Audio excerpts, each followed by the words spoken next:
Today I'm going to be showing you how to make a moss stitch border for your blanket. Depending on the colour changes that you use, sticking with one or alternating regularly, you can create lots of different borders. So let's get cracking. So here is the equipment you're going to need. Your blanket, yes, I know this is a tiny swatch that I'm demonstrating on, not a real blanket. The appropriate hook size to create your border. Stitch markers are technically optional but can be helpful, and scissors to cut your yarn. I'm going to start by making a slip knot and then attaching the yarn to the very corner of your work. Now in my case I have a chain space to attach to. If you have a solid blanket where you don't have holes in the corners, just use the very corner stitch. Now before you do this, if it's not something that has been worked in the round where you can clearly see the V for every stitch, I would recommend doing a preparation row where you do a row of single crochets around the entire thing. It just makes it a lot easier to tell where to put your hook for every stitch. So grab your yarn, you're going to chain one to reach working height and then place a single crochet into that same corner stitch and then place a stitch marker just so that you can tell that this is the single crochet that started the round. That's a double crochet if you're working in UK terms. You're then going to do moss stitch across the whole side of your blanket. So you're going to do chain one, skip a stitch, insert your hook and do another single crochet. Chain one, skip a stitch, insert your hook and do a single crochet. Now meet me back here and I will show you how to proceed at the corner. So as you can see now, I only have one stitch left before my corner. Now this works out well for me because I can skip over this stitch and work directly into the corner.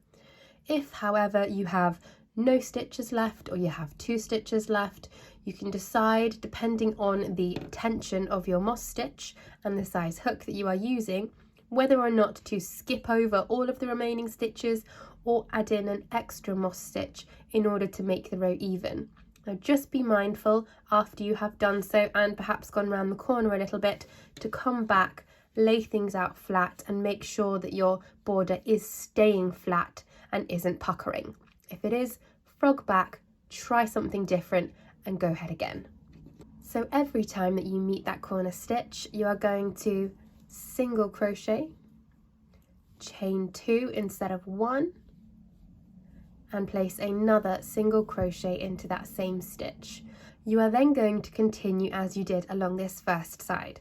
So chaining 1, skipping a stitch and placing a single crochet, chaining 1, skipping a stitch and placing a single crochet. Now we're going to continue this along the side, work a corner, work along the side, work a corner, work along the side, and then I will show you what we do when we get back to this original corner. So you're about to come back to that original corner. So as you will remember, we started by placing 1 single crochet into that corner stitch. So in order to finish the corner, we need only place a single crochet, chain 2, and then slip stitch into that single crochet that started the round. Now that is row 1. As you can see, if you put it down, it's all nice and flat, which means that you've picked the appropriate size hook and used the appropriate size tension for your blanket. Now, row 2 is the repeating row. Now you have 2 ways that you can proceed depending on the look that you enjoy. You can either slip stitch into that first chain 1 space, chain 1, place a single crochet into that same space, mark your single crochet so you don't lose it, and then start doing what we did before. So chaining 1, working a single crochet into the next chain space, chaining 1, working a single crochet into the next chain space. So we are always working into chain spaces now and not the tops of the single crochets. When you reach the corner, you just work these last few stitches. So when you reach that chain 2 space that you have here right in the corner, you are going to single crochet, chain 2 and single crochet into the same chain 2 space. You are then going to continue as you did along this side and go all the way around until you get to the start again and slip stitch. Alternatively, if you find that going round and round in the same direction kind of makes your border go a bit spirally and a bit squiffy, and you don't mind if you see the right side or the wrong side of each stitch, you can turn your work, slip stitch into the chain 2 space, chain 1 to reach working height, and then place a single crochet. Mark your stitch with your stitch marker. And then fairly similarly to the first round, you're going to chain 1, but this time you're going to place your single crochets into the chain 1 spaces, chain 1, work into the chain 1 space, chain 1, work into the chain 1 space.